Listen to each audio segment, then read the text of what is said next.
Hi, everyone. Welcome back for this week's session. I know we're right in the middle of midterm, so it's really appreciated that there's over 200 of you here live to hear from our amazing speaker today. It's really exciting.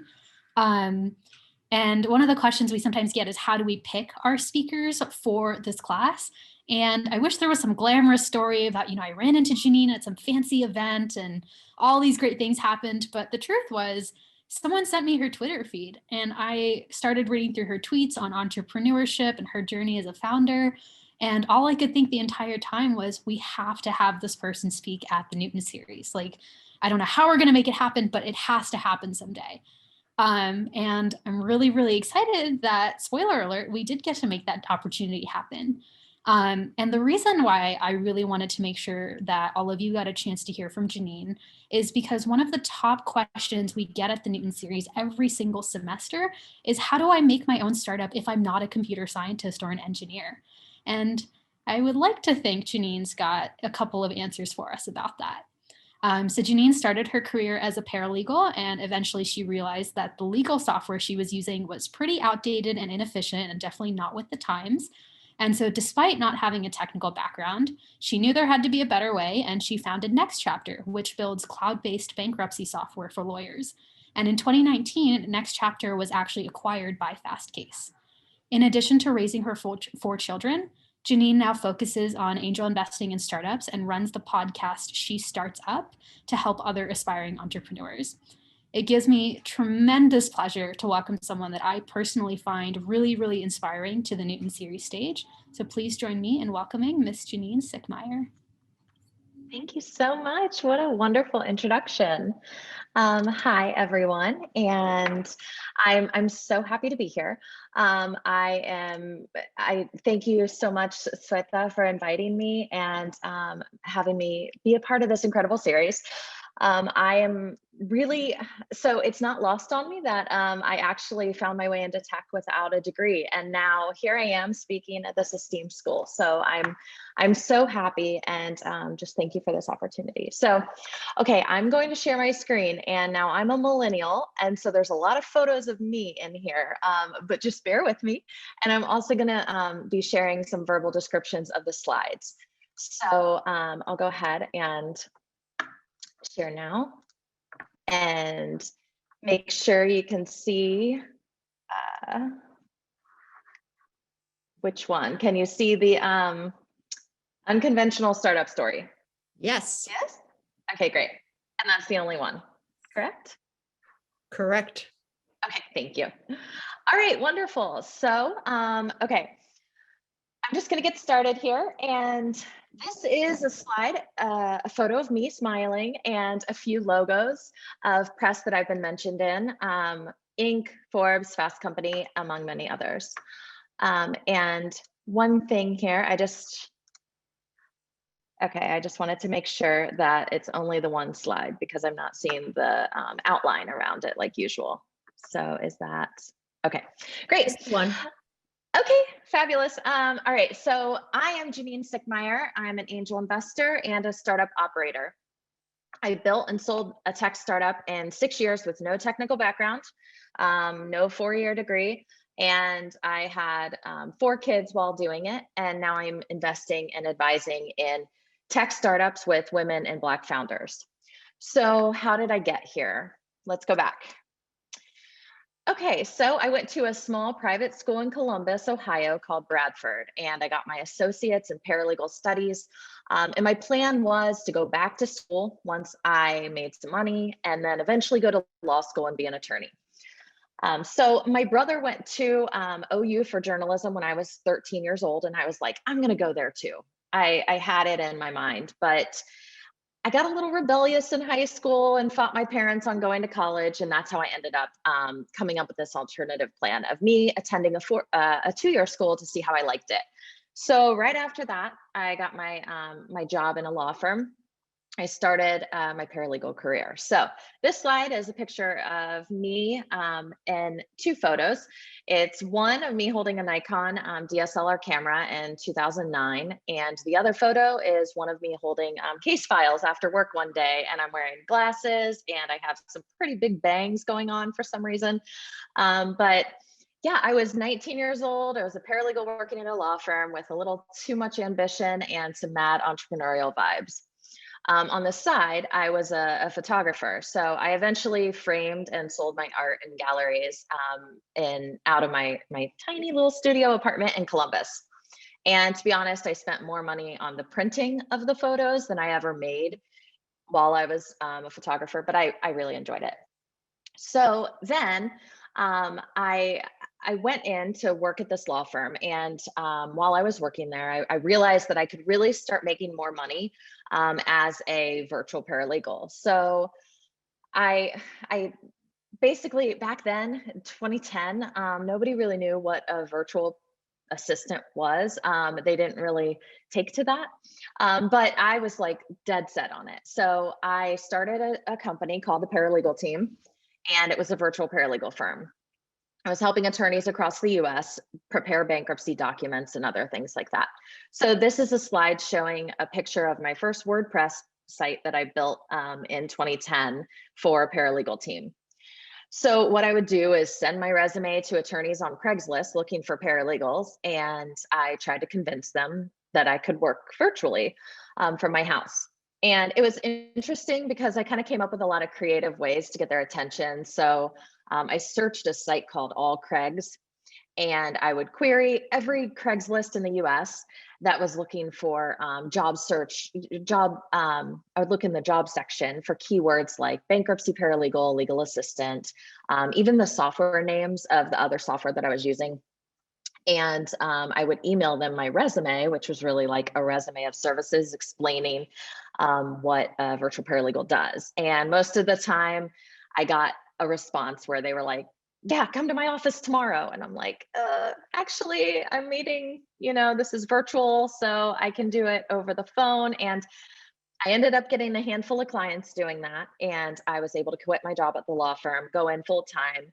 And at one point, I had this firm who said, we're so impressed with what you're doing at Paralegal Team. We want to fire our whole bankruptcy department and have Paralegal Team take over.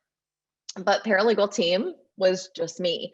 So I had to figure out a way to scale quickly. And I realized that I just couldn't do it with the software that I was using. It was very archaic, crashed all the time. It was not intuitive. And there wasn't anything on the web. So I called them, my now competitor, and I said, I've been making all of these notes about what I think you guys should do online. Are you gonna turn this product into an online software? And they were like, no, we're not interested. And so this is 2010. And I was like, okay, well, I guess I need to figure this out. So a week later, I was on a flight with my mom to go visit my brother. And I told her about my idea. And I took out a little napkin that, we had had our like orange juice and apple juice on the flight. And I just started sketching it out on a napkin, what I meant by, I was explaining the cloud and how my new software would, solve all of the problems that I had. So this slide shows the actual napkin that I used, that I created on the flight to sketch my idea. And it's sitting next to a coffee cup. And on it, it says the ideal bankruptcy software. And it has a little cloud and it says cloud-based. And then each thing that's coming out of it explains what I needed the software to do. So then on the same flight, I was like, okay, maybe I can figure out like how this is going to make money. So I downloaded this business model canvas thing that I could find on my iPad, first generation iPad. And I started working it out, filling it out screen by screen. So then I called it Petition Track because I really like trains. And I just imagined this little like conductor popping up like Clippy and giving people instructions and ideas and telling them how to fill out their bankruptcy paperwork. So I created this logo in Paint, literally, and I was like proud of it. So this slide shows a really horribly designed bankruptcy petition document with a train logo. And over top of it, it reads, bankruptcy software on the right track without all the cargo. Okay, it's hard for me to read this without laughing. So I was big nerd and still am, but that's okay. So over the next couple months, I started sketching out what the screens would look like on paper. And so this is the slide here is me sitting in a coffee shop in 2012, and it's a black and white photo, and it has all the sketches sitting next to me, and another image here of all of the sketches. And really, I was just trying to figure out what's the best way to get all of this information, asking it in the right way order, instead of like what the forms were reading, so that we could, eliminate double, triple data entry and all that. So I took those sketches and turned them into these mock-ups in Balsamiq. And it was really great because Balsamiq is just basically a wireframing site. It removes all the design and distractions so you can really focus on the user journey. And so I was learning the basics of building by wireframing, because I figured if I had to make a button, I had to know what that button was going to do. I needed to know what the follow-up action would be. And so that led to a lot. This slide is one of the mock-ups that I made for our firm dashboard. And it looks like it was in 2013. So I got to this point where I made something like 200 mock-ups. I started frequenting this coffee shop where I knew that developers were hanging out. And I gave myself a challenge. I said, I'm going to commit myself to 30 days of coding, 10 hours a day, and figure out how to build a simple website, at least, to start gaining traction, get feedback from users. And after that 30 days, I would have enough knowledge about what I was building that I could look for a full stack developer. So I taught myself how to code. So this slide is a meme from Legally Blonde, and Elwood's boyfriend is saying, you taught yourself how to code? And she replies, what, like it's hard? So I used Treehouse and to learn Ruby on Rails. And I used Code Academy for HTML, CSS. And I was kind of running them in tandem. And I was using my own website and my own, app idea for the projects, instead of the fake projects that they were asking you to create while building and going through the process of, their workflow. So I loved Treehouse. It was so much fun. The instructors were goofy and entertaining. There were videos. I really prided myself on getting those badges.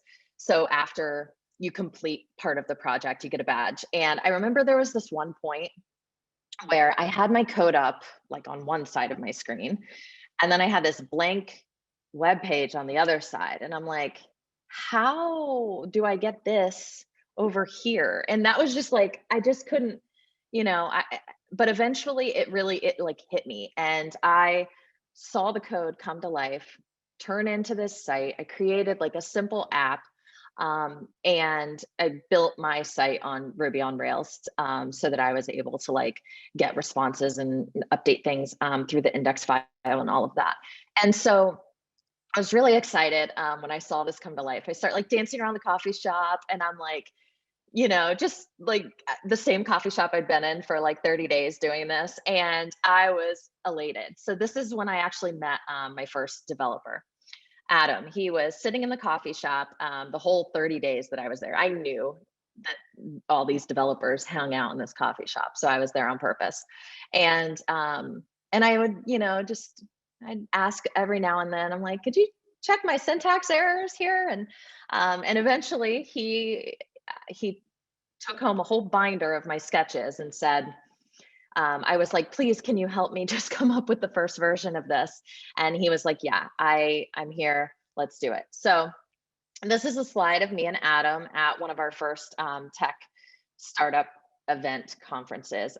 This was at Collision Conference in Las Vegas, the first one, and my first time ever presenting NextChapter. And I'll tell you, when all the investors would walk by, because it was a chance for startups and investors to connect and network, and they would walk by and they're like, oh, what's this? Oh, bankruptcy. And they'd walk the other way. I don't want something with the word bankruptcy in my portfolio. And we were like, oh. So it was a learning experience. But so over the next year, I did market research. I changed the name from Petition Track to NextChapter. a little bit more, it fit better. And now I love it. But I made, yeah. Question for you. Martha had a question and it just kind of fit in when you were talking about coding. Sure. And I was wondering if you mind answering questions as you're going along, if that's okay. That would be okay. Yeah. So, Martha, I'm going to just ask it for her right now, but was Okay. Code Academy and the other online coding programs your first ever encounter with coding? And if so, was it something you understood right away, or did it take time for it to click? I think this is a question that I could have too. So I appreciate Martha for asking. Yeah, of course. That's a great question. And yes, it was my very first interaction with coding at all. So I had no experience. I did the WordPress, Blogger, so stuff like that back when, the MySpace HTML.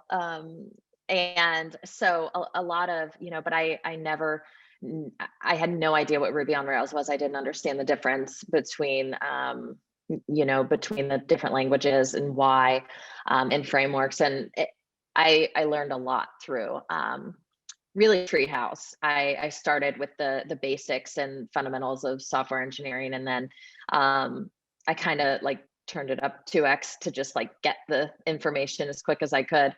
And then I worked on the projects through Code Academy and Treehouse in tandem, just all day nonstop for 30 days. I was like, I'm just going to do this. So, and then what came of that is this website. So it was nice. I know it looks so simple and, but it was magical to me. I had what the whole point of it. And at the same time, I was also, I was building the basics of the app in the background, but really Adam was there to help like build the app while I was like, okay, I just want to understand what I'm doing. So this was my first version of my website. I was able to feature my little napkin drawing.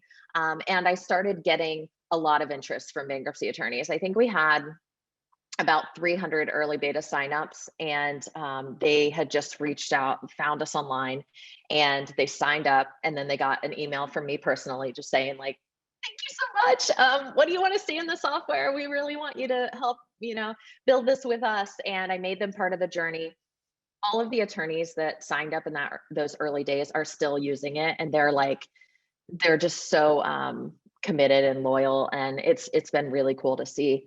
But so I during this phase, Adam started building the app from all of those mock-ups that I made. And then I was like, okay, I'm going to go out and try to raise funding so that we can hire more people and, get this off the ground quicker, because I knew that the development would take a long time, especially because in bankruptcy, you connect to 98 different district courts through an ECF electronic case filing system. And so they're all different too. So we knew it was a big, huge undertaking. I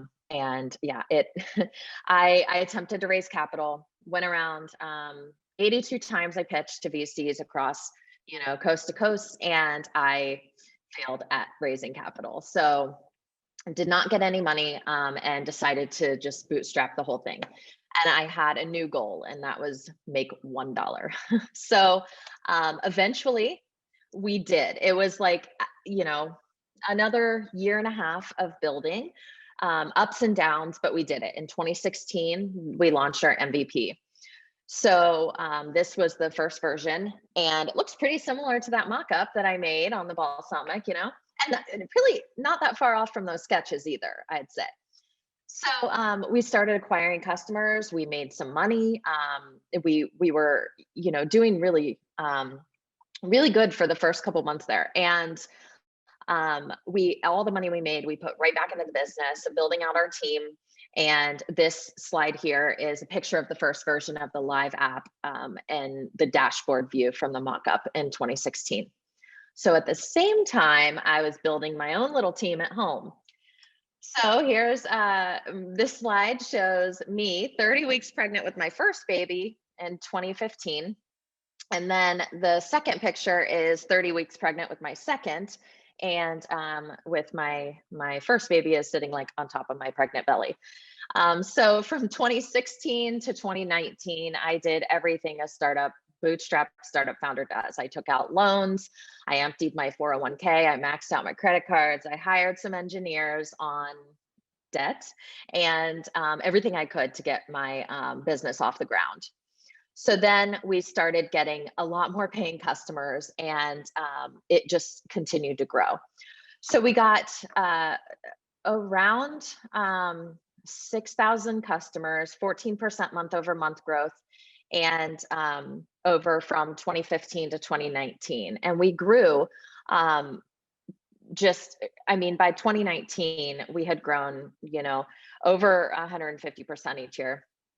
And so this slide shows this is really just our continued growth from 2015 to 2019. So at the same time, like I said, I was growing even more at home. This slide shows two pictures, one of me in a long red dress, pregnant with twins. And the other picture is my tiny 4-pound babies born in 2018, boy and girl twins. And they were healthy and happy and everything was great. So back at NextChapter, I was like, had these 4 kids, this business that I had started 7 years ago with an idea on a napkin. And I was thinking, how am I going to grow? At this point, we have grown as much as, I thought we could in the bankruptcy space. And I really needed to move out of just bankruptcy and start moving into other practice areas. That was kind of our thinking. We said we have 2 options. It's either move into another legal practice area, which would require more connections in those spaces that we were unfamiliar with, or go consumer facing, like a true TurboTax solution for bankruptcy. But it posed a lot of issues with the unauthorized practice of law. So this slide shows an updated version of what NextChapter looks like with our most recently updated UI. So that's when I called a mentor of mine. He happened to also he's also a competitor. So I asked for his advice on how we would grow. I had been talking to him for years. He was always very friendly. And I was just like, I had just dropped my twins off at daycare. And I kind of sat in the parking lot and I was like, what's next? What am I going to do? And I'm kind of always like that, what's next? So I called him, and in 5 minutes, he was like, okay, Janine, are you looking to acquire our product or are you looking to be acquired? And that just put a whole new opportunity in my hands. So this is this slide here is a tweet that I had back in August where it says, keep your competition close. Why? Because the market's probably big enough for multiple players. The first market is not always the leader. Cheer for other people and you'll never lose. And you might even end up acquiring them or getting acquired. So that is what had happened. So after a lot of legal documents, months and months of legal documents, we signed, and I gave over the shares in the company that I poured my heart into for all of my 20s while raising a family. And it was such a difficult decision. I did not take it lightly. It was months of talking to my husband and my mom and, everybody that I could to just make sure that it was the right decision. So this picture here is, this slide is a picture of me celebrating at our acquisition party on a rooftop, and I'm holding up a huge bottle of champagne that was glowing. It was really fun. And my team is surrounding me kind of happy and also on their phones because, So now it's been over 1.5 years, and since the acquisition, we have continued to grow over 85%. We're moving into immigration and probate next. We just launched a document assembly and automation tool that allows for our product to be accessible to everyone. So, but what I'm most proud of right now is what I'm doing outside of the 9-to-5.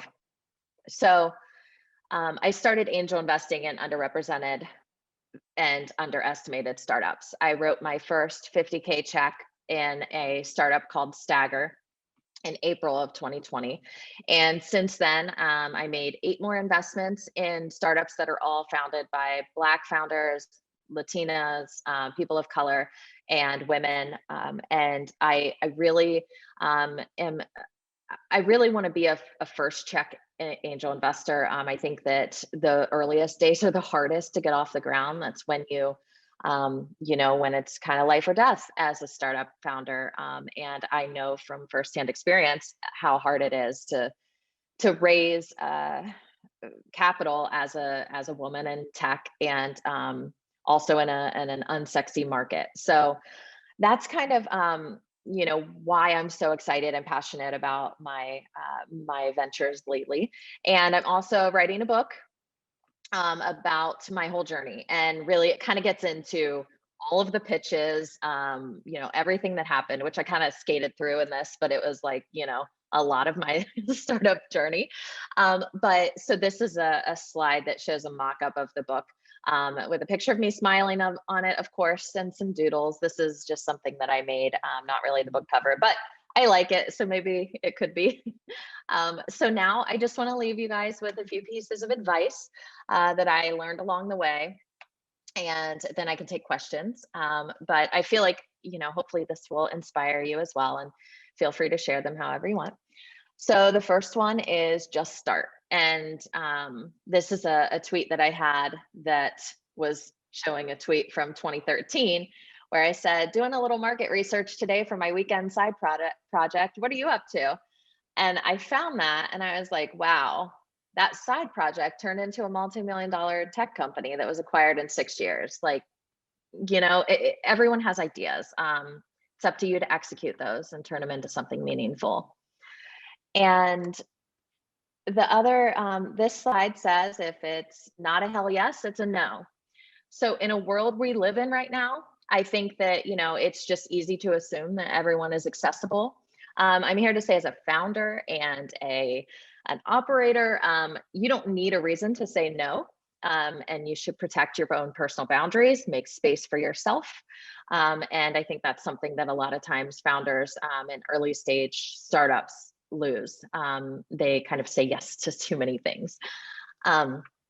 You don't have to be a unicorn to be successful. So I think this is like a really important piece of the startup journey for a lot of people, because the first step in being successful is defining what success looks like to you. And we hear so many stories of these unicorns and these big successful outcomes. And I just hope that I'm here to kind of change what the narrative, and hopefully I can kind of share what a more normal success story could look like, and not make people feel like, if you did an IPO or didn't sell for, billions, then it's not good enough, because that's just not true. And last, reimagine hustle, glamorize mental health. I am all about mental health for founders and for everyone, really. I just think if you're not well mentally or physically, your startup is not going to be either. So you need to prioritize yourself over everything else. So that is everything I have for you. I'm so happy to be here and happy to answer any questions. That was great. Thank you. Thank you. Yes. Thank you. I can stop sharing my screen. Okay, great.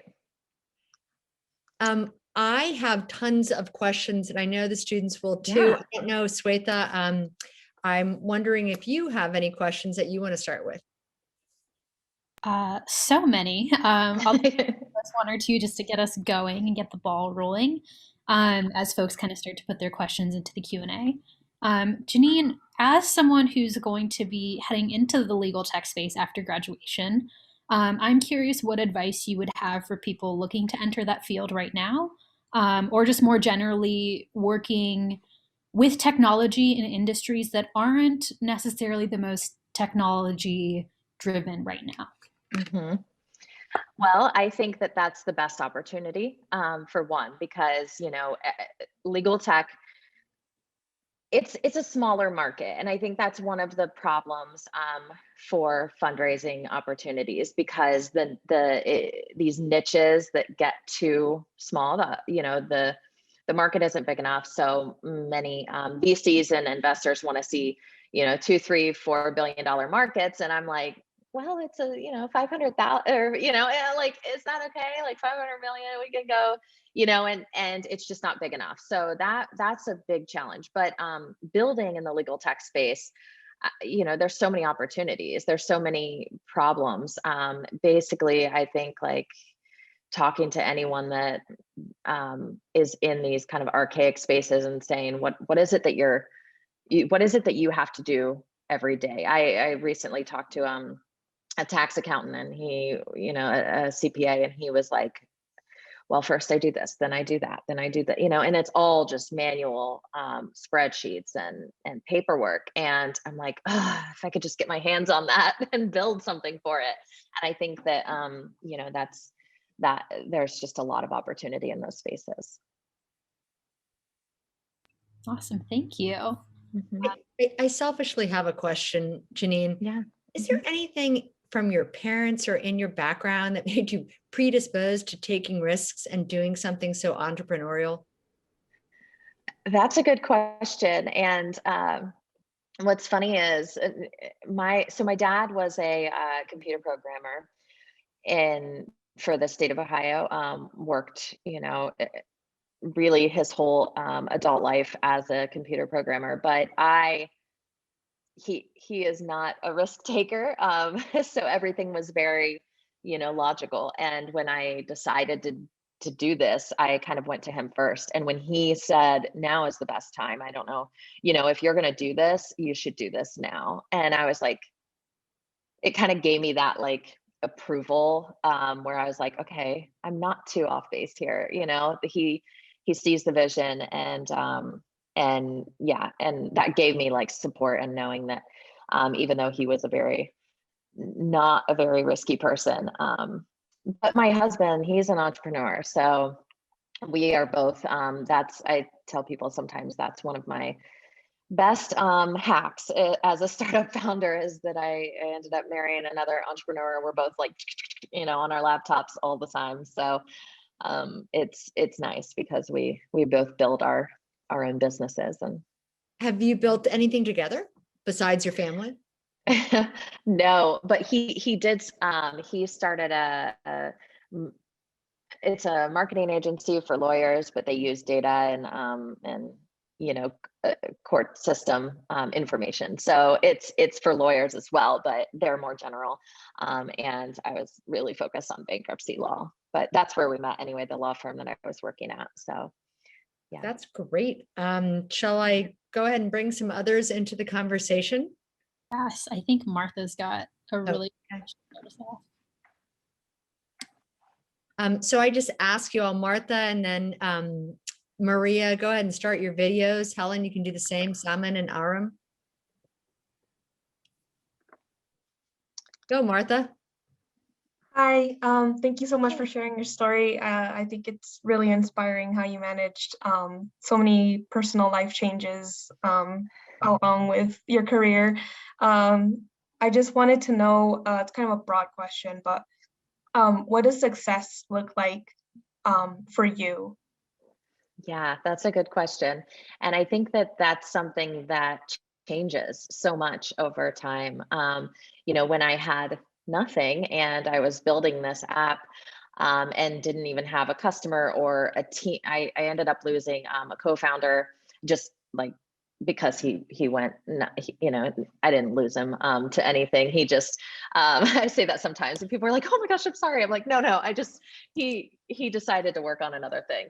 But yeah, I mean, I was alone a lot and went through a lot of different struggles, like just dealing with like postpartum depression while building this and a lot of other things. That's why I'm so set on, trying to make sure founder mental health and is very important. And I think that's one of the biggest successes. To me, it was like, I think at the beginning, I was thinking, I'll be successful if I get this, if I get my first customer. And then I did. And then I was like, okay, I made $1. Now what is the next goal? You know, and it kind of kept changing. And I really kind of thought this like, okay, if I get acquired, then I'm like successful, you know? And now I'm like, you know, as I start to invest in these other startups and see these founders, that's what's so exciting to me, is like being, you know, supportive for them, and watching their vision of success change. And, you know, so I think it changes all the time. And I think it's important though, to kind of know what it looks like for you at each stage, so that you can kind of, you know, reach that and continue. Yeah, I think that's a hard question though. Yeah, thank you so much. Thank you.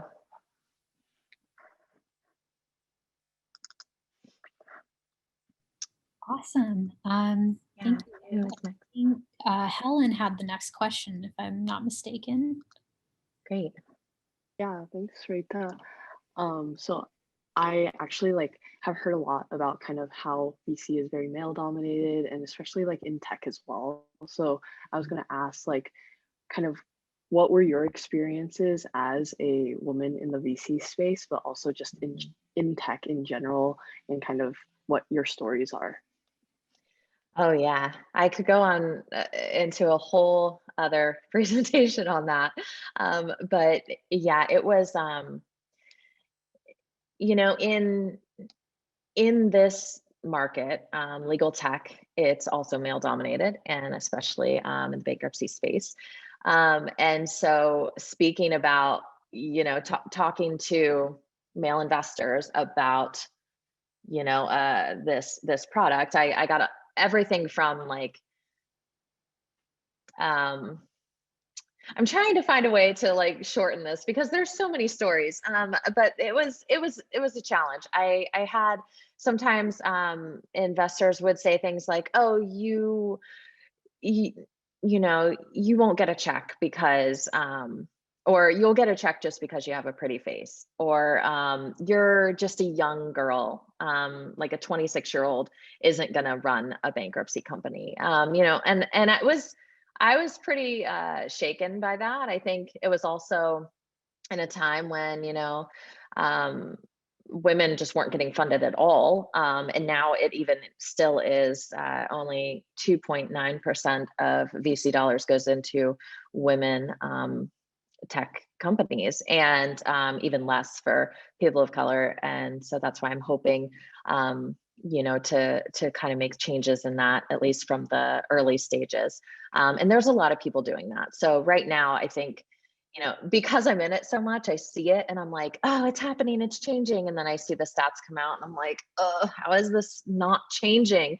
So it's really frustrating. But I'm hoping, you know, as people kind of start opening their eyes a little bit more to the opportunities that having a woman in the C-suite is 30% more effective, you know, all these great numbers that can change their businesses. I'm hoping that we'll start to see more change there. But yeah, I've got a lot of stories. So but I'm sure a lot of women in tech do, you know, it's real. So thank you. I just want to say that sometimes it might feel awkward if you don't happen to be a woman in tech who's listening, but I want to say to all those incredible non-women out there, however, whatever you feel, how important it is to be mutually supportive, and how interesting and eye-opening it is to listen to this, and even if it's not you, to be like, that's how people feel. So thanks for listening, everyone. I think Summon has the next question. Hello. So I was wondering, what advice can you give to someone that doesn't have any tech background, but is interested like in exploring like startup ideas in the tech industry? Yeah, that's a great question. I think, well, lately, one of the best things, it has been Clubhouse. Everyone is on Clubhouse listening to, you know, new startup ideas, talking to people about, you know, lately, I've been doing these pitch competitions on Tuesday nights where I'm judging, and there's about 5 people on the clubhouse stage, and the rooms will fill up with maybe 2,000 to 3,000 people, and some new entrepreneurs come up and pitch their companies, and it's like a little mini Shark Tank, but it's mainly for just feedback on their pitch. But it's a great place to meet people and get a lot of hear the feedback that the judges are giving about different startups, and also just listen to, it's everything from nonprofits to D2C to, B2B, like NFT. Like I could go on with all these acronyms, but there's a lot of, I think also on Twitter, like you can follow along in these threads and listen to people having these conversations about building companies and startups. You can see, what books people are reading, what newsletters they're checking in on, and everybody's kind of like really supportive in the startup system, like in the startup ecosystem on Twitter. I think that's a really great place. And a lot of like angel investors and new founders make a lot of connections there. That's really where I've met like all of the founders that I've invested in. So it's a cool place. Janine, Sam asks if can get a Clubhouse invite. I don't know if you do that or not, but I wonder if it's, I don't know if it's still invite only, or I think it might be. Invite only. So if somebody wants to send me, can you believe it? I'm probably the oldest person on Clubhouse. So no. Welcome. You can send me an email, Janine. I don't know how you feel about it, but I'm welcome to send an invite. Oh, yeah. I'm happy to send an invite. Oh, for sure. And sometimes I'll just like post it up on Twitter too. If I'm like, hey, does anyone have 20 invites? And people will just come into that like thread and share invites. So yeah, I think that's like a really great way too, is find someone who can kind of post them up. Yeah. Awesome. I think Aram has the next question. And for all of our people asking questions, I think I forgot to mention this earlier. It would be great if you could introduce yourself with your name, your year, and maybe your major, just a little something about yourself as you ask your question. Sure. Hi, Janine. I'm Aram. I'm a data science major and a third year. I love your presentation. I also just wanted to compliment your slide colors. They were fantastic to look at. Thanks. I had a lot of fun with this one, so. It showed. I wanted to know more about how you handle fear. Mm-hmm. Okay, so I had major imposter syndrome doing this. I am actually really scared about public speaking, and I was really nervous about this. I think I usually post a lot about it because it makes me feel better to like shake it off, and then people do, they comfort you a little. They're like, you're great, you'll be fine. But when it comes to like the problems with like running out of money and dealing with like letting someone go, a lot of the problems in a startup that cause a lot of fear, like that's a totally different story. I usually turn to some people who can like kind of coach me through it and help. I recently got a business coach, and I know that's not, it's not accessible for everyone. But having like, I really think peer mentorship is underrated. I think that finding people who are just like one step ahead of you or a couple steps ahead of you is a really great option, because then you can talk to them about all the things that you're scared about and what your work, and I had a lot of great founders that I connected with on the regular that were like, that had just raised a couple, $1 million and from local investors around town. And so anytime before I went to go to those pitches, I would contact this one guy and I'm like, okay, tell me all about this guy. Like, who is this investor? What can I expect? To what do they really care about? What kind of metrics do I need to have? And it was just so helpful. And they were rooting and cheering for me all along, just like every time that I saw them, you know, in the press, or if they needed a key hire, I'd reach out to my network and find, you know, a growth marketer that could help them. And just building those relationships, the real ones, like the real connections, really helped me overcome a lot of my fears. You know, instead of all the like little networking, it was like just building those real relationships really helped. Mm-hmm. Thank you. Got it. Thank you. Yeah. Maria, I think you have the next question.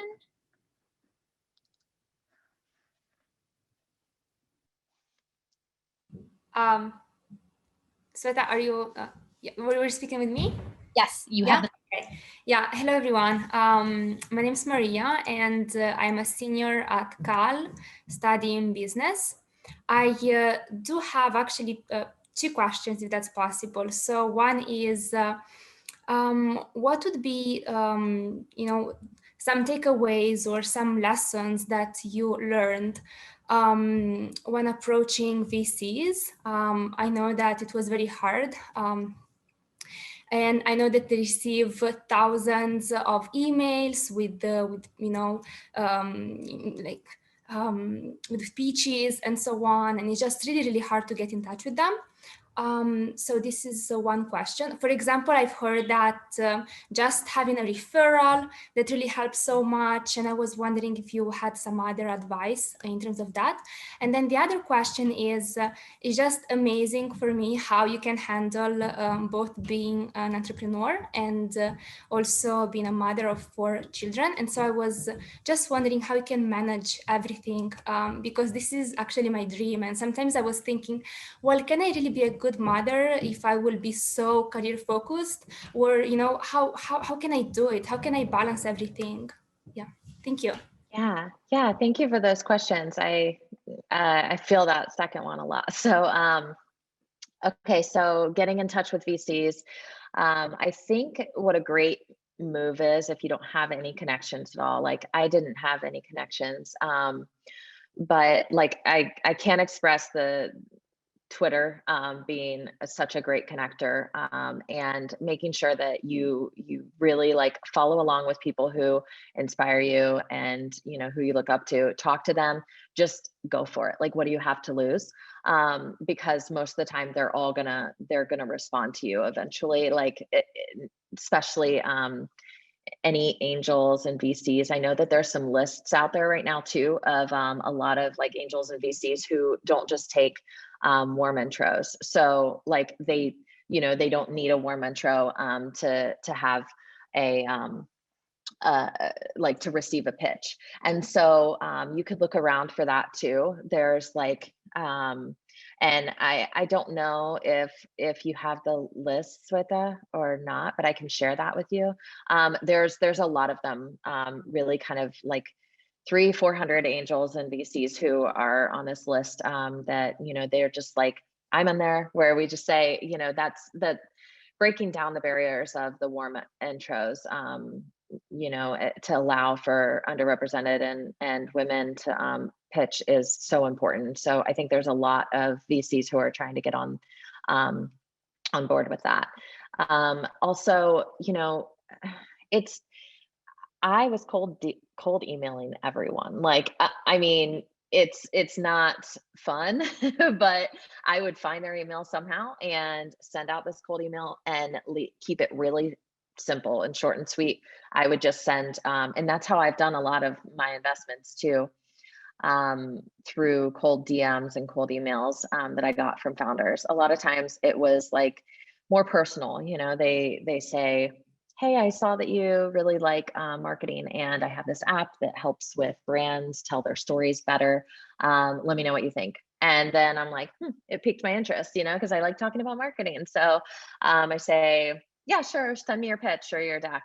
And then I can review the deck whenever I feel like it. It's like asynchronous pitches is a really cool way to do that.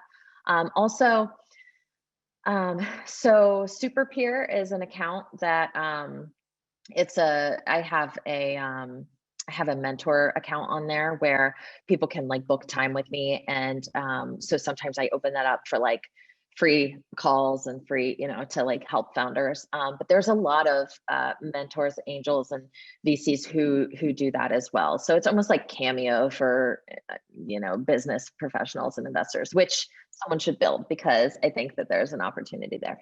But so Product Hunt Mentors is like where you can find a lot of different like VCs and founders who can help, with questions, and then they can kind of open doors for you too. So if you can ever get in touch with someone and you're like, oh, I'm going to talk to Ryan Hoover, he has a super peer account.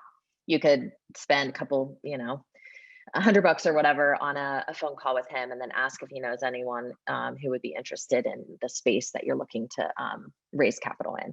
So I think, it's a lot of research, but I would just look around on Twitter, and you can find a lot of different resources. And again, on Clubhouse, like there's people on there nonstop just talking about startups, and a lot of investors hang out on there. It's like they don't have any other job, so they do a lot on Twitter, and that's kind of where they are, Twitter and Clubhouse. Your second question about like balancing motherhood and startups is a harder one to answer, because there's no real answer. It looks so different for everyone. In the very beginning, I made a lot of sacrifices doing really anything with friends. I just cut basically everything to make my startup run and get off the ground. And I also prioritize myself. So when I had my baby, the first time, she was just there with me all the time. She came to the office. She was right there. I did a lot of like breastfeeding calls like this with my developers. They were in Serbia, and they, weren't really, there were these young guys, didn't really know about the whole, that I was like breastfeeding at the same time. And so when the dog would bark or like someone come to the door, and I'm like, oh, hold on, I'm sorry. It was like very embarrassing moments like that. They're like, Janine. So, I stayed home, and I was like, I'm going to do this. And I worked from home while raising her for, the first few months. And then she went into daycare. And that was the best option for our family. So they have a great time at daycare with all their buddies, and then I'm able to work. And I will say, when I'm with them, I am with them. I am 100% present. And I think that's something that's really important. So I just leave the phone in the other room. I'm like, it'll be there at, after the bedtime. And then I can get back to whatever I need to after I'm done with special time with them. So yeah, you can do it. It just takes some maneuvering, but like everything does, your schedule. So Thank you. Yeah, of course. I'm taking so many notes and trying to moderate at the same time. I think your comments, Janine, lead really well into Juna's question. Okay, great. Hi. Hi, Janine. It's great to have you here and very motivating to hear from you. My question for you is, a little bit about myself. I'm Juna, and I'm a fourth year EECS major. And my question is, since being an entrepreneur and building a startup is a lifestyle in and of itself, how do you manage your relationship with friends, family, and coworkers? That is a good lead in from the other question. It has evolved, but I think, now that things are kind of running on their own, I'm introducing a lot more, well, not really, because we're all like just stuck inside. But last year I started introducing more free time for, friends and doing things that weren't work and kids.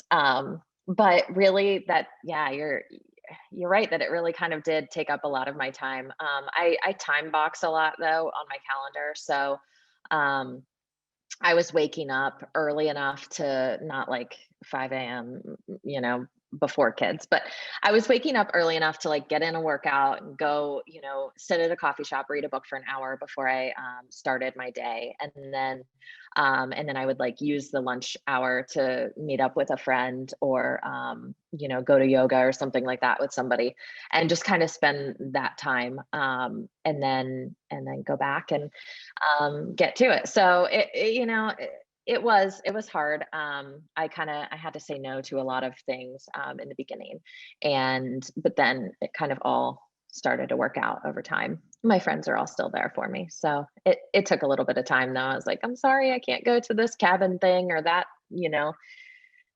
happy hour, or like I didn't really do much at all for a while I was building. Yeah. Thank you. Thank you. We'll shift gears a little bit. Chuck, if you would like to ask your question next. Sure. Hi, Janine. I'm Chuck. I'm a Hi. senior majoring in business. And I was curious more about, in terms of angel investing, like, what are you looking for when you're looking for new companies or ideas or people to invest in? Yeah. So right now, in the very beginning, when I decided to start angel investing, I was like, I need to really think about a thesis that I want to come up with and stick within that, because I think that it can be easy. Like you can easily kind of get off track and just be like, oh, I like that idea or that person. I also started working with an executive assistant he does like a kind of a third party review of the market. And when I look at opportunities, because I'm like a little biased if I really like the founder, but the idea might not be as viable for my stage of investing. But I've been looking at basically any opportunities from, inclusion, women's, like tech, any, I'm sorry, I was like getting off track because I keep seeing the chat and I'm like, see, this is what it's like distracting. And, but yeah, so I invest in tech startups that are solving problems in women's health, inclusion, marketplaces, marketing tech, and a lot of like the unsexy markets, like what I kind of experienced. So I think you start to define, you can start to look at what it is that you're like really excited about if you're angel investing, or as a founder, like finding the angel investors who have similar products to yours in the market, but not a competitor. So that's kind of a good way to find somebody. Hopefully that answered your question, even though I was a little distracted, sorry. Awesome, thank you.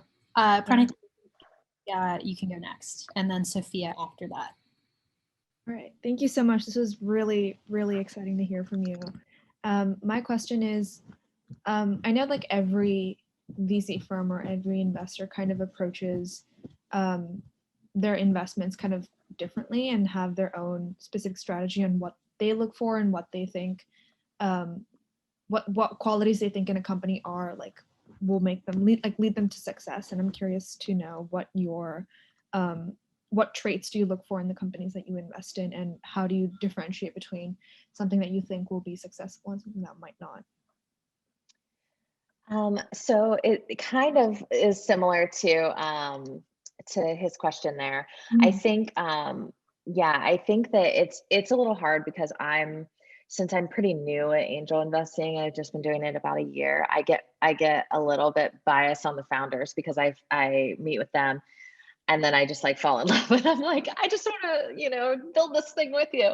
And that's not always like the best approach when you're investing your money. So, it's all about the founder though, first for me. And then I really look at the market and the opportunity, what kind of tech they're building.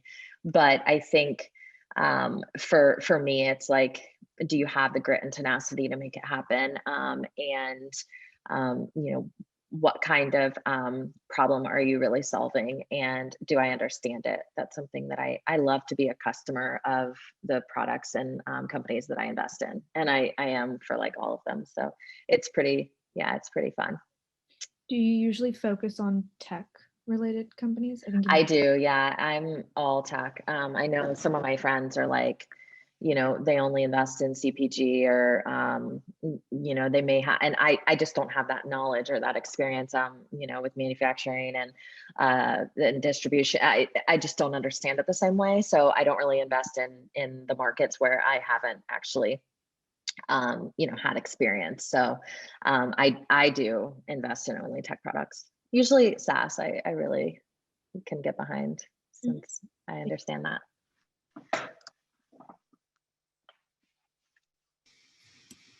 Perfect. Sophia, you are up.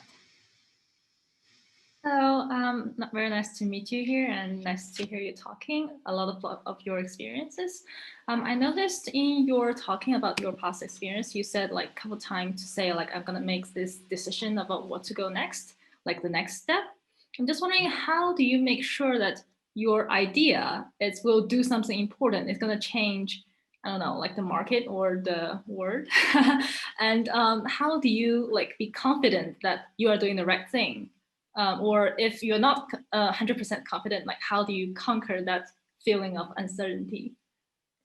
Yeah, I think that's a good question. It's largely about product market fit, and making sure that you find out that what the problem that you're solving is what the market needs, and that they will pay for it. And that takes a lot of market research, and really like user surveys, experience, communication. And once you kind of nail down how many people are you going to be serving, and that they're like, interested in this, and they start paying, you're going to be like, oh, this is it. Like, they're actually paying, and they want it, and they're not asking for a refund. It's like, I think then then you just start to look at like, what's your path forward with a product roadmap, or, where do you want to go next? And I think that's what my question always was. I was like, okay, I've touched this 40,000 attorney group. Now where do I go? And I wanted to keep like kind of growing and growing, and knew what my potential was with like our marketing and branding, that I wanted to just get a bigger pool of people.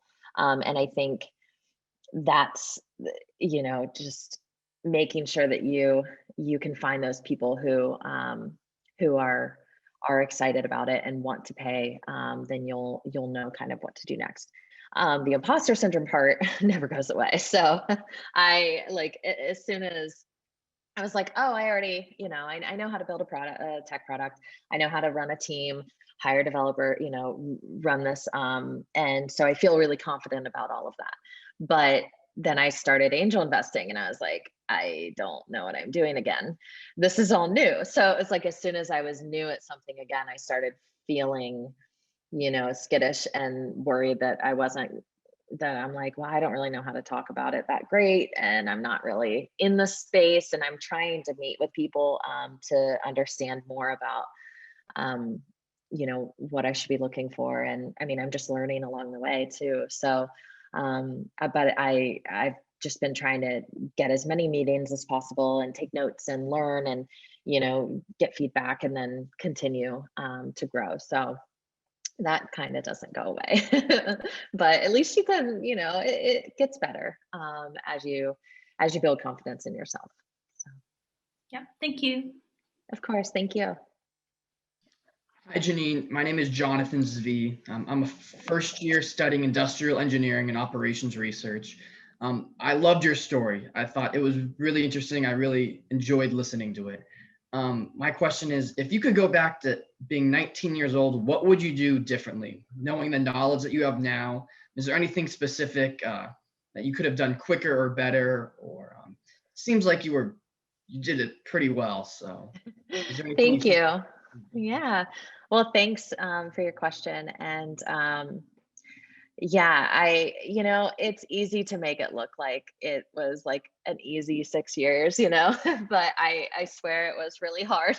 So I don't want to certainly to come off like, I always say like, um, well, I guess I don't always say it if I can't think about what I was going to say, but yeah, I think if I was, back when I was 19, I really wanted to go back to school. I was like, this is what I want to do. I really kind of regret that I didn't, even though, this was my path and it was a great one. And I taught myself and all of this, but I still, sometimes wish that I would have, so that I could have, more credibility, more, network, and just a bigger and different kind of version of myself, I think. But really, I think that I kind of did everything that I could with what I had at the time. And that's, I'm happy that I kind of made these decisions. And when I was bootstrapping along the way, I was like still doing photos for people so that I could like make money to pay the developers, and kind of like kept doing that. So it's fun because I still got to do what I loved, which was photography, as a passion, as a side hustle, and make the money to like kind of put into the business. So if I would have gotten funding, who knows, maybe I would have never gotten to explore my photography further. So yeah, I don't know. I think I would have loved to either get funding or, go back to school, and but I think everything would have looked very different. So I'm kind of glad that I went this route. Thank you. Thank you. Marwa, I think you have the next question. Yeah, thanks for letting me be here. This has been such a wonderful talk. I appreciate your perspective, and for you to be a woman in this whole like dominated field, like that's mad props. Like I know you already, I think you already like have this kind of ongoing things, but thanks for being that model. I guess my question is more of like, this is kind of relevant to, the seniors who are trying to recruit and heavily trying to understand how to network during this time of an online service. And how do you, like, what are some of your tips that you found work when it comes to networking and talking and communicating with people? What are some things we should avoid? What are some things that you kind of appreciate when people actually do communicate with you in a certain way? Just any tips around how to network and how to stick out, and how to like actually make sure that people remember your name and remember who you are. Yeah, that's a really good question. Especially like you said, now it's everything looks a lot different than it did, even a couple years ago. I mean, I have noticed a lot of the people that stick out to me that I want to either introduce into, I recently hired about like 5 or 6 people to join my team of Let's Start Up. It's like my ventures, but then it's also I have a newsletter, and then I'm like doing more things with it. And so I was out there just like, maybe I could just post this on Twitter and see what kind of responses I get. And I had so many like just genuine people come to my DMs, and they're like, I would love to just work with you, do some content. I'll just sit there and watch. And I'm like, no, you're not doing that. Like, I'm going to pay you. You're going to be an employee, I'm like, we're not, you don't need to just, so, I was like, I'm just gonna, hire like 5 people. It's going to be this like, kind of a minimum viable culture, we'll call it, where it's like, you can, work as much or as little as you want. Here is how we work on, using Slack and our tools and Notion, and here's all of the tasks. Get them done when you want to. When however, I'm available to help if you need any help. But otherwise, it's kind of just like you can continue freelancing, have your own startup, build your own businesses, do whatever, but lean on me to like kind of help you, bootstrap your thing if you need that. And so it's been kind of an interesting way to hire people instead of like the traditional, full-time with salary and all of that, which of course is also needed. But this has like been a kind of an interesting and cool opportunity. I think that a lot of startup founders and early stage companies will either start like looking for more like of a minimum viable culture type, moving that direction, and whether it's like fractional CMO or fractional CFO, or where you can kind of give yourself to a few different companies and be all in when it's your time to be all in with them, be present, but then but anyway, so I think, building those relationships online, I've done that all through Twitter, through Clubhouse, through my when I get into these, I've actually done a lot of like individual Zoom calls with people that I meet on Twitter. So it'll be like a couple different people are like, oh yeah, I love your newsletter and this thing about marketing or whatever. And they're like, let's get in a chat. And then, we'll have like 4 or 5 people and just sit and ask questions, chat. And, so it's like little clubs. But yeah, I think like trying to find groups of people, like it's hard. It's like, I call them my hype crew. I've got a couple women founders who are also like mothers, and we all just like text each other when things are good and bad, because it's like my friends from high school don't care like about that, they're just like, and they just don't like get it the same way. And so talking to this hype crew and building this little pod of people that, there's no pressure. We don't have to, say bye when we stop a conversation, or, we don't have to always check in I'm not worrying like, what does Amanda think if I don't respond? It's just like, we just say what we think, we're there for each other, and always just positivity and cheering for each other is like our MO. I think just building those relationships are so important. So Twitter and Clubhouse is my answer. Yeah, no, I just launched Clubhouse, and it's been such an amazing like thing to kind of get into. So yeah, I totally feel you on that one. So thank you for sharing. Appreciate that. Yeah, of course. I do Founder Fridays on Clubhouse at 2 p.m. Eastern time with 2 of my like hype crew friends. And we bring up, we do different topics each week. And sometimes it's like about founder mental health. That was last week. Sometimes it's about like very specific things.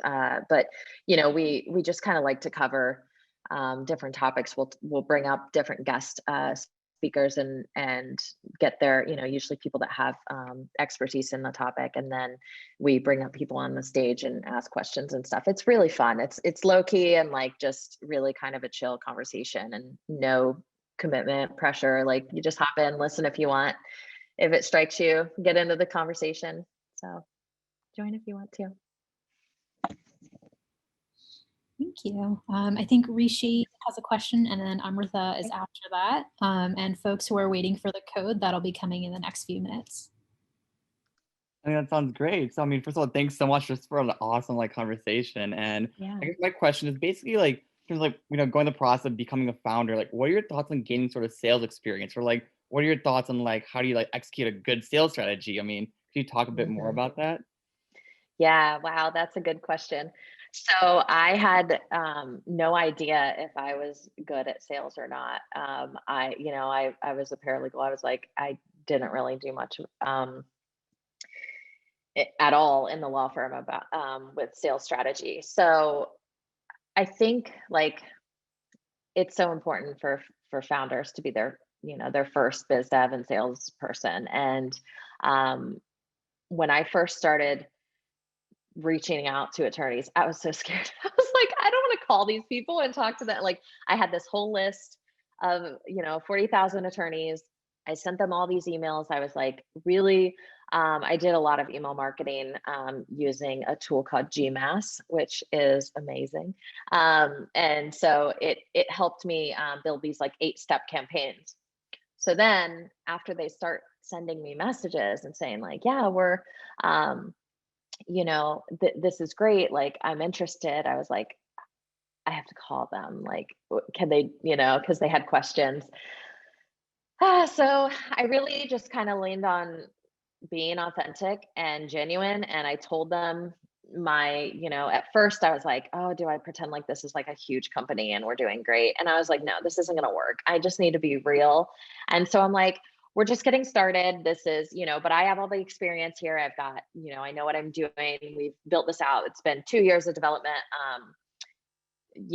And I continued. I started refining my pitch and knowing exactly what to say when those hard questions came up, which was like, how are you different than your competitor? And I just like bullet pointed those and just nailed them every single time, because it was hard at first. I was like, we're still like, we have a lot of bugs and I don't know. And no, we won't like have those things ready. It was always like, do you have credit report integration? And we're like, not yet. And then eventually, like, I was able to say like, yes, yes, yes. And so the more confident I was in the product, the better salesperson I was.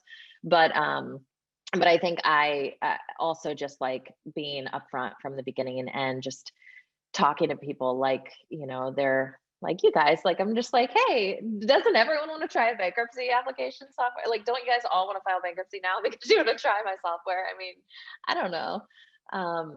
It's just, I think just being really committed to like transparency and authenticity is the way to go, especially as a founder, like first getting startups or first getting your first customers. So. That's amazing. Okay, that's good. I think you've got the last student question as of now. Okay. Would like to turn on your video and unmute. Hi, my question is, can you share some specific examples of setbacks you experienced? Like, what were the setbacks? And what do you think the most common setbacks or like points at which you're like, feel like you failed, but you have to move on? Like, what do you think those are the most common obstacles that people face, like, especially like early stage founders, especially what you faced? Yeah, I think the first one was losing my co-founder. So I really early on, back when it was like petition track, before I had NextChapter, the name, I thought that I needed a CTO because everybody was like, yeah, you have a CEO and a CTO. And I was like, okay, so I need to find this like mythical person. I just didn't know what I was looking for. I had no idea. This was before I really even started sketches or anything. And so I posted something up on Craigslist. I had, it was like, I'm looking for a CTO for my tech company. And this guy said, I'll do it. And he like had just moved to Columbus and all this. So we started meeting up and it was kind of not what it seemed. I was like excited. And then, 6 weeks later, it turned into this like, this isn't really someone that I want to be in business with. And he had asked for like 50, he was like, I need 51% or I'm going to like go and do this with somebody else. And I'm like, and at the time I was just like, you can't just take my idea and my everything. But I said no. I was like, I'm not, we're not even, there's nothing yet, and not even a name, not even mock-ups, nothing. So I dealt with this problem of like, I didn't know what to do. I was like, can he legally like take everything? And, but we really didn't have anything anyway. Anyway, it was the whole thing. I found a startup lawyer. He helped me just like peace of mind, basically say like, just go on, move on without him, do your own thing. And I think that's a big challenge in the beginning is co-founder splits. And it was hard because then I was like, great, now I'm alone and I quit my job and I have no product and I have no technical person to help me. And that's really how and why I was like 30 days of code. I need to understand this. And so, yeah, I really like kind of gave myself that, that time to just like crank it out and try to figure out how I was going to start talking to a developer. I think that was one of the biggest challenges early on.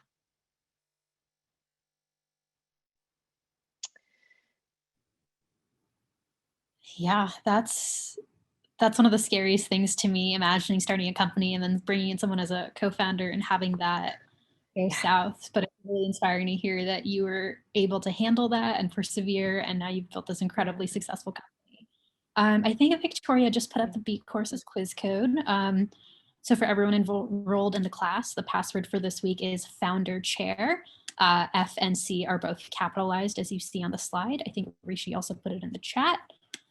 And as people are doing that, Janine, I just have a really fun question for my own curiosity. You mentioned spending a lot of time in coffee shops, so I'm curious what your preferred coffee order is. Oh yeah, so I'm a big coffee snob now, but I think what's interesting is that it changed after having kids. So I love a good Ethiopian pour over. That's it, just black Ethiopian pour over. But before children, I loved Guatemala. So I'm like down to the region here, but it was like really chocolatey and like and nutty. And then like after I had kids, I did not prefer that taste anymore. I wanted this like blueberry style, more of the fruity, which is more from like the Ethiopia. So yeah, I'm pretty pretty particular. And I just invested in a coffee company that I'm really excited about called Kublet Coffee. And it's like a kind of like a Stitch Fix for a coffee subscription model. So you like pick your style, you fill out like a quiz based on your like preferred taste and flavors, and then you'll receive like the beans that kind of complement, like one that's similar, one that's like something new and fun.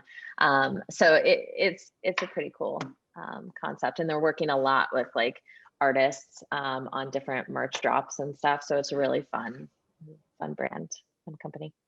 That's super cool. Yeah. I just wanted to thank you on behalf of all the students. It's 6:31 right now. I think you probably increased the Clubhouse, application quite a bit. So thank you for that.